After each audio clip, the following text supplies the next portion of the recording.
Sheila Macaron, bonjour, vous êtes conseillère départementale, vous êtes élue du canton de l'Arbrel et vous êtes aussi, surtout, j'allais dire, la chef de file de l'opposition au sein du conseil départemental. Vous êtes d'ailleurs la chef de file de la Gauche Unie pour ces prochaines élections, Gauche Unie qui s'est alliée avec les écologistes pour tenter de conquérir la majorité au sein de l'Assemblée départementale. C'est pas un peu difficile aujourd'hui de faire campagne contre le président sortant Christophe Guillotot alors que vous avez voté nombre de ces propositions, nombre de ces délibérations depuis 6 ans maintenant que vous siégez au département? Alors bonjour d'abord, bonjour tout le monde. Juste pour vous reprendre sur un petit point, je peux peut-être être qualifiée de chef de file de l'opposition puisque notre vaste groupe de 2 élus, j'en étais la présidente.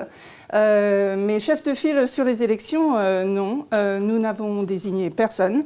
C'est un ensemble d'élus, enfin futurs élus, j'espère, qui part ensemble pour essayer, comme vous dites, de ravir le département à M. Guillotot. Mais nous n'avons pas désigné de chef de file. Je suis juste la seule candidate titulaire actuellement en activité au conseil départemental. On sera d'accord pour dire que vous êtes celle qui connaît le mieux les dossiers puisque vous les suivez au quotidien depuis 6 ans. Oui. Et vous m'avez dit qu'on avait effectivement voté bon nombre des rapports de la majorité. Vous savez, au département, essentiellement, nous avons des rapports assez techniques sur lesquels, ma foi, on n'a pas envie, on n'a jamais été une opposition frontale, on a toujours voulu être une opposition constructive, comme on l'a dit à plusieurs reprises. Du coup, quand il s'agissait effectivement d'accompagner la majorité sur des rapports de bon sens, je dirais, on y est allé.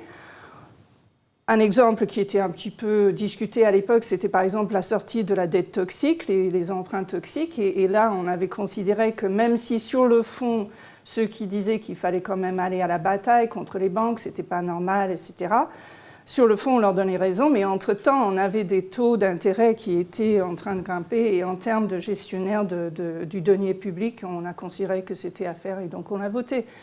Bon, il valait mieux s'en sortir le plus vite possible. Exactement. Quelles que soient les conditions, malheureusement, qui ont coûté très cher aux contribuables. Forcément, il y avait des pénalités, mais c'était, on va dire, un moindre mal par rapport à ce qui nous attendait. Et puis, on n'était jamais sûr de gagner non plus au tribunal. Une petite commune aurait pu dire on m'a mal conseillé, j'avais pas d'ingénierie pour dire le contraire. Au département, ça aurait été peut-être un peu plus compliqué à défendre comme position. Dites-moi, Sheila Macaron, quels sont les principaux reproches que vous adressez à la gestion que vous avez suivie au quotidien pendant 6 ans? Déjà une gestion un petit peu verticale, on n'a pas vu énormément de démocratie participative, une réunion annuelle par canton pour expliquer ce qui se passait, égard à celui qui osait poser une question, si je peux me permettre. C'est quelque chose qu'on aimerait développer si jamais nous pouvons effectivement sortir majoritaire de ce scrutin. On s'est souvent affronté sur la question de l'agriculture.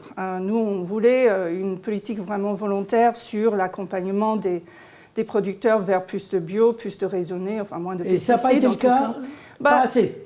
Le président Guillotot disait on aide tous les agriculteurs, mais je dis logiquement à ce moment-là vous aidez autant celui qui s'empoisonne et qui nous empoisonne que celui qui veut de la nourriture saine. Donc pour nous c'était pas assez. Donc vous considérez qu'il faudrait réserver les aides à l'agriculture biologique? Non, pas uniquement, mais encourager dans ce sens en tout cas pour la biodiversité, pour tout un tas de raisons, la santé de nos concitoyens. Notamment dans nos propres collèges, par exemple, ça serait mieux qu'on ait un maximum de bio. Mais ce n'est pas donné pour toutes les cultures, c'est compliqué. La cerise bio, par exemple, c'est extrêmement compliqué. La cerise, c'est compliqué tout court en ce moment. Et une pensée pour ceux qui ont souffert de cet épisode de gel. Mais des aides, OK, mais des aides avec des contreparties. Pour l'instant, on donne, mais on ne demande pas des engagements forts en contrepartie, et ça, on voudrait avoir davantage de... Agriculture, une de vos priorités. D'autres priorités que vous mettez en avant aujourd'hui pendant cette campagne? qui est difficile, campagne difficile, du fait de la situation sanitaire. Oui, alors déjà, on s'est pas mal posé de questions. Donc, quand je dis nous, j'explique à ceux qui n'ont pas suivi l'actualité, c'est que nous avons un événement historique puisque nous sommes arrivés à un accord de tous les partenaires de gauche pour présenter donc des binômes, des quatuors issus de toutes les formations. Donc on n'est pas en opposition au premier tour les uns aux autres. Donc ça, c'est une très bonne nouvelle. Et je pense que c'était très attendu de nos concitoyens que la gauche enfin se réunisse. Et avec le pôle écologiste, on espère pouvoir faire avancer un certain nombre de sujets et surtout une optique plus sociale, plus transition écologique, le développement durable pendant le mandat Guyotot, si vous avez demandé sur quoi on n'était pas d'accord, c'est ça aussi. On a senti carrément les services plus moteurs de la chose que les élus. Et c'est quand même dommage, c'est juste l'enjeu le plus important en ce moment. Voilà. Vous parliez à l'instant de cette alliance que vous avez faite de toute la gauche, de toutes les forces de gauche, et y compris des écologistes. Est-ce que c'est pas étonnant de voir que vous êtes alliés aux départementales, aux élections départementales, et concurrents pour les élections régionales, puisque il y aura une liste à la fois socialiste et gauche plurielle menée par Najat Vallaud-Belkacem, et une liste écologiste. Sur laquelle je suis d'ailleurs en position inéligible, mais...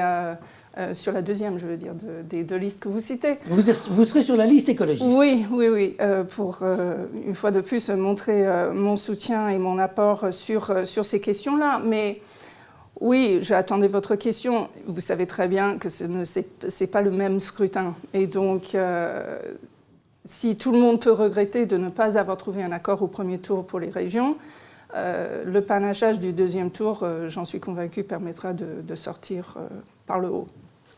Avant de nous quitter, simplement un petit mot. Qui serait président si vos forces l'emportent aux prochaines élections? Parce que ça, c'est une question que légitimement doivent se poser les électeurs. Et quand on vote, on aimerait bien savoir qui serait la présidente ou le prochain président, si vous l'emportez, du conseil départemental du Rhône. Je n'en ai aucune idée. J'ai laissé ma boule de cristal à la maison, je suis désolée. Il va falloir d'abord voter pour la liste. Vous seriez candidate? Non, je n'ai pas cette prétention-là, je l'ai déjà dit à M. Guyotot. Il en faudrait un ou une, on verra bien, mais je ne prétends pas être la seule élue candidate à ce poste. D'abord, il faudrait mener campagne, le faire dignement, faire avancer nos arguments, nos valeurs. Et après, si les Rhodaniens nous font confiance, on verra bien qui sera président à la sortie. Eh bien, rendez-vous après les élections. On verra ce que donne le résultat des urnes. Sheila McCarron, je vous remercie. C'est moi.